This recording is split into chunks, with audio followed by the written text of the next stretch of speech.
وہ انسان ہی نہیں جس سے خطا نہ ہو، اور پھر وہ انسان ہی نہیں ہے جو خطا پہ شرمندہ نہ ہو، پھر وہ شیطان ہے۔ خطا ہونا بزرگی میں کوئی رکاوٹ نہیں۔ صحابہ کی خطاؤں کو اللہ نے قرآن میں ذکر کیا، صحابہ سے ہر بڑے سے بڑی خطا ہوئی، اس میں ایک پیغام تھا کہ اتنے بڑے مقام والے سے بھی خطا ہو سکتی ہے اور اللہ کے تعلق میں کوئی کمی نہیں آ سکتی۔ توبہ۔ ماعز اسلمی کو پتھر پڑ رہے تھے جب وہ حد لگ رہی تھی، تو دو آدمی آپس میں باتیں کر رہے تھے، دیکھو اچھا بھلا اس پر پردہ ڈال دیا تھا اللہ کے نبی نے، یہ خود ہی اپنے آپ کو ذلیل کر کے آ گیا۔ تو جب وہ ان کا انتقال ہو گیا اور وہاں سے واپس ہوئے تو راستے میں ایک گدھا مرا پڑا تھا، تو آپ نے کہا ان دو آدمیوں کو بلاؤ، وہ دونوں آ گئے۔ آپ نے فرمایا اس کا بیٹھ کے گوشت کھاؤ۔ یا رسول اللہ، یہ آپ کیا فرما رہے ہیں؟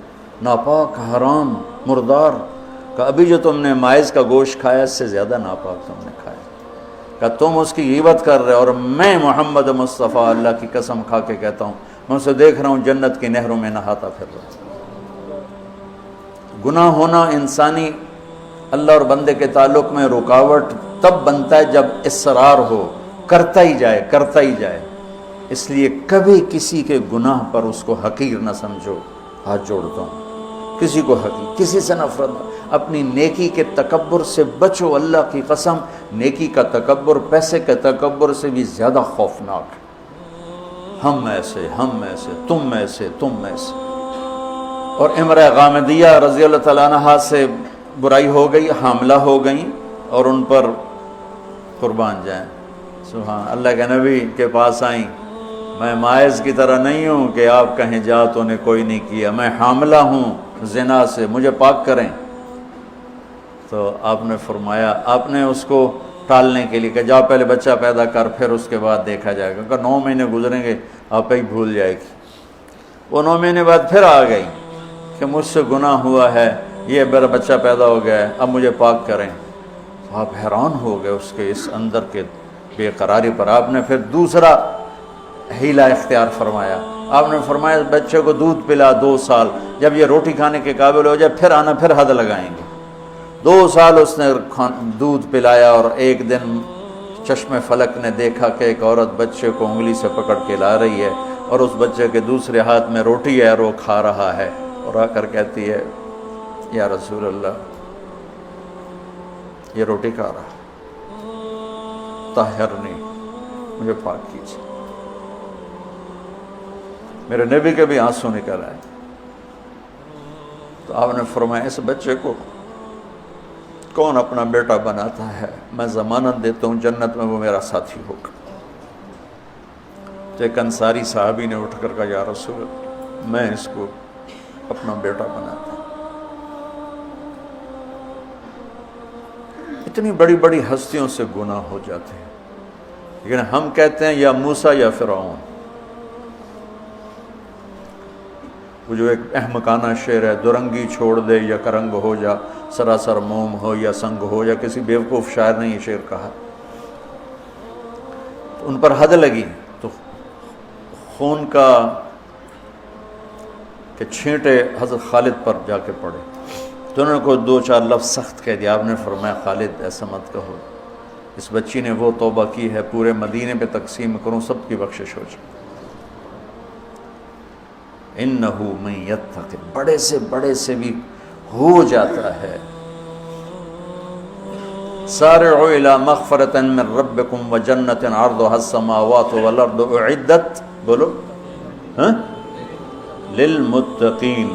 ٹھیک، کون ہیں؟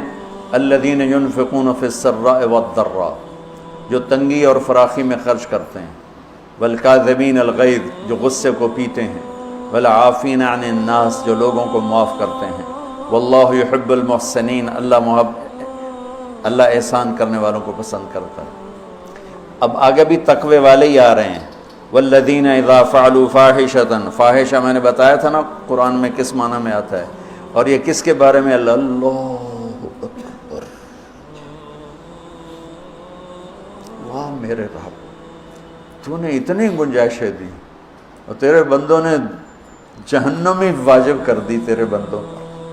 مجھے ایک پڑھا لکھا نوجوان کہنے لگا تسی مولویاں ساڈے کولوں ساڑا رب کھولے، اور ساتھ ہی رونے لگا کہ تو سب مولویاں ساڑا رب کھولے، ڈرائی جاندن ڈرائی جاندن ڈرائی جاندن۔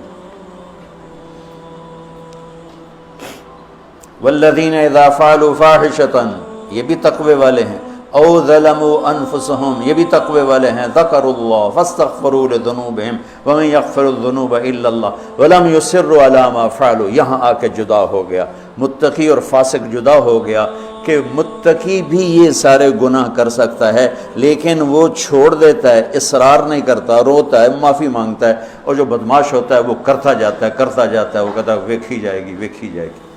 تو جنت میں جانے والوں کے بارے میں میرے رب کا قرآن یہ کہہ رہا ہے، ہم ایسی احمقانہ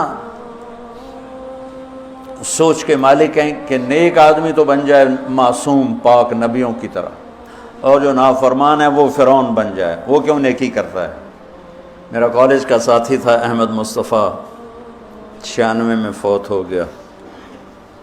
اس کا چلہ لگا تو سارے عیب چھوٹ گئے، صرف شراب رہ گئی تھی، تو وہ نشے میں اس کے دوستوں نے اس کو گھر کے دروازے کے سامنے اتارا تو وہ دروازے پر ہی گر کے پڑا ہوا تھا۔ تو پولیس کی گزری وین تو انہوں نے اٹھا کے ڈالا اور چوکی لے گئے۔ صبح اس کی آنکھ کھلی تو روشنی ہو رہی تھی، تو اس نے سپاہی بھی جانتے تھے، اچھا بڑے آدمی کا بیٹا تھا، خود بھی کافی مشہور تھا، تو اس نے کہا یار جلدی جلدی مصلی لوٹا لاؤ، میں نے نماز پڑھنی۔ تو کہنے لگا راتی کی کر دے رہے ہو؟ تو کہنے لگا اسے واسطے تو نماز پڑھن لگا کہ منہ کالا کیتا ہے دھو بھی لواں۔ اور ہمارا کیا تصور ہے، تیری روٹی حرام، تجھے نمازوں کا کیا فائدہ، تو داڑھی منڈاتا ہے، تیرا کیا دین ہے، تیری شکل ہی کافروں جیسی ہے، تیرا کیا دین ہے۔ ہمارے دیندار طبقے نے بے دینی کو پروموٹ کیا نفرت کر کے۔ دین تو سراپا محبت سر